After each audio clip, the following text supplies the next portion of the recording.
Salut, ici Maps! Aujourd'hui, je vous parle du livre Le secret de la manufacture de chaussettes inusables, écrit par Annie Burroughs. En fait, la raison pourquoi j'avais tant d'intérêt pour ce livre-là, même si je l'ai repoussé beaucoup, je l'ai repoussé beaucoup parce que Cindy Landes, elle l'avait pas tant aimé. Mais c'est parce que c'est une des deux autrices qui a écrit Le cercle littéraire des amateurs d'épluchures de patates, un livre que j'avais vraiment beaucoup aimé. En fait, Annie Burroughs, celui-là, elle l'avait écrit avec sa tante, si je me trompe pas, Marianne Shaffer. Donc ici, par contre, Annie, elle était solo pour ce livre-là.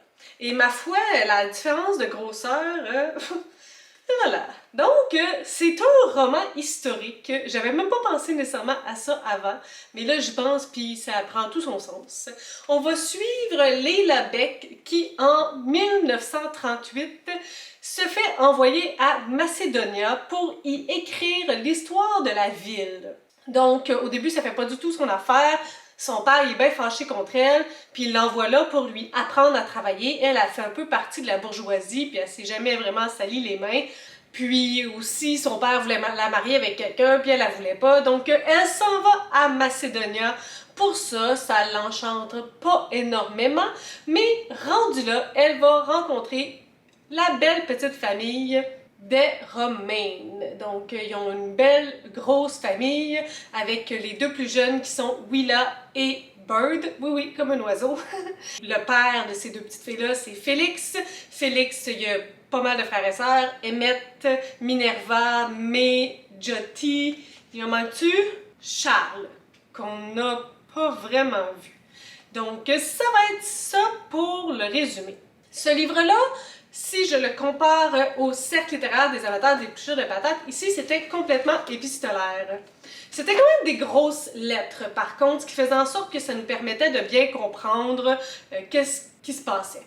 Ici, c'est un peu les deux. Il y a le volet narratif normal, comme un livre ordinaire, quoi, mais aussi il y a des parties épistolaires où il y a des échanges de lettres, en particulier autour de Leila. C'est souvent des petites lettres.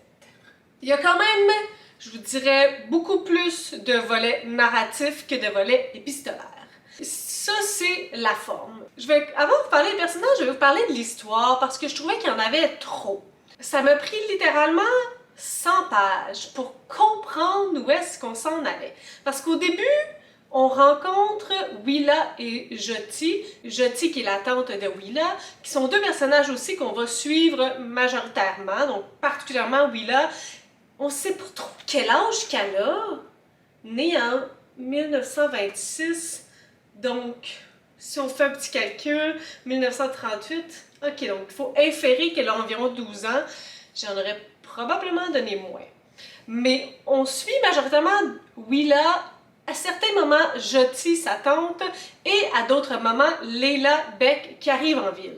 Donc, au début, dans les premiers chapitres, on a un chapitre avec Willa, Jotty, après ça, on a des échanges de lettres avec Leila. Moi, j'avais pas relu le quatrième de couverture parce que je fais jamais ça, donc j'étais vraiment confuse dans c'était quoi la direction de ce livre-là. Il y a aussi beaucoup de personnages parce que juste la famille romaine, je vous ai dit, c'est comme 10 personnes, mais dans les premiers chapitres qu'on les rencontre, il y a comme plein de voisins, puis plein d'autres mondes autour, puis Leila, elle, vu qu'elle fait l'histoire de la ville de Macedonia, elle s'en va poser des questions à plein d'autres mondes, donc il y avait du personnage au pouce carré, là, c'était difficile à rentrer dans l'histoire. Et vu que beaucoup de personnages, ils ont comme chacun leur propre agenda. Leila qui est d'écrire l'histoire de Macedonia. Willa, c'est comme de faire son Sherlock Holmes. Elle veut découvrir ce qui s'est passé parallèlement au fait que Leila est en train de poser des questions. Jotty est quand même malheureuse. Il y a beaucoup de choses dans sa vie qui sont pas super agréables. Elle n'est pas sur son X.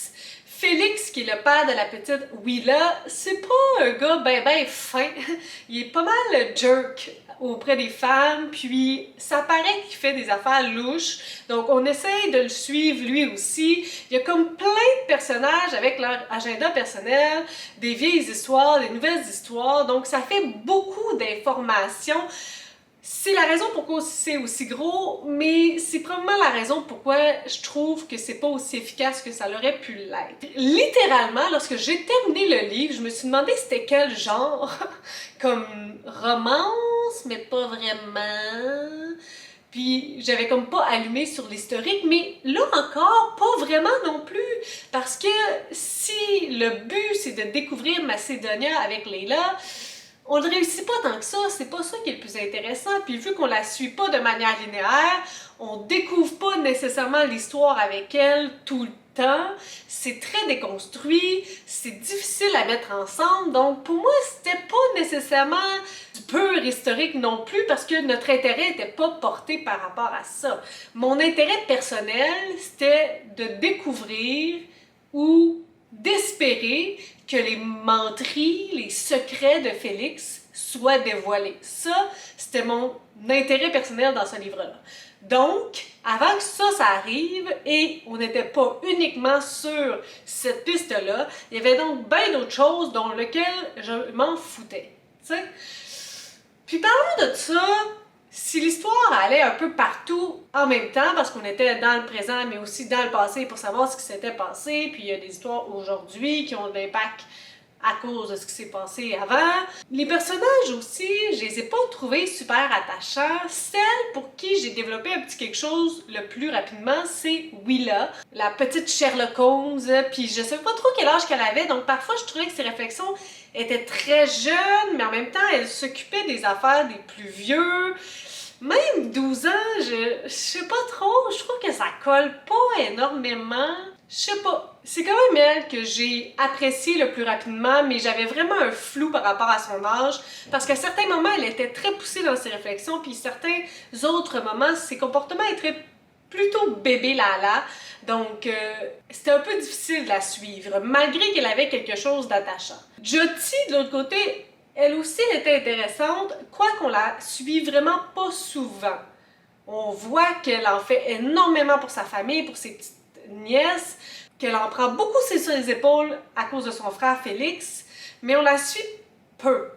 Sauf que son histoire à elle, c'est un des filons que j'aimais le plus. Et Leila, elle a fraîchement débarqué, elle tombe d'un filet du premier gros charmeur, puis c'est gros comme un gros bouton d'en face, là. Ce qui est dommage, parce que il y a une mini-intrigue qui part de lui, et si on nous avait pas montré aussi rapidement à quel point il est double face, si on avait pu rester dans la perspective de Leila, puis que ça soit plus subtil, le revirement qui arrive avec lui aurait pu être vraiment renversant.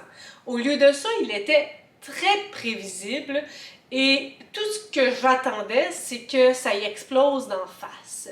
Donc, j'ai été déçue. J'ai comme décidé de donner quelque chose comme 2.5. 3 étoiles étant pour moi bon. Mais c'était pas non plus un 2 où j'avais beaucoup d'enjeux. Il y a un enjeu qui est la longueur, un enjeu qui est éparpillé, mais je sais pas. C'était comme entre les deux. Il y avait des bons éléments, mais il y en avait trop. Il y avait des bons personnages, mais il y en avait trop. C'était trop long. C'était trop. Disons que, après avoir lu celui-là, l'efficacité de celui-là est pas du tout présente. Puis même, selon l'expérience et la critique de Cindy, qui n'avait pas lu le cercle littéraire, ben, il était déjà pas efficace. Donc, finalement, c'est comme un meh. Si vous aimez les thématiques de famille, il y en a une assez importante à l'intérieur. Des secrets gardés trop longtemps, des amours, des amourettes, des amitiés. Mais définitivement, il manquait plusieurs choses pour que ça soit assez satisfaisant pour moi. Sur ce, si vous avez des suggestions, des critiques, des commentaires, n'hésitez pas à le faire en dessous de ma vidéo. Je publie des vidéos assez fréquemment dans une semaine. Si vous avez aimé cette vidéo, n'hésitez pas à mettre un petit pouce ou à vous inscrire à ma chaîne. Et sur ce, je vous souhaite de bonnes lectures.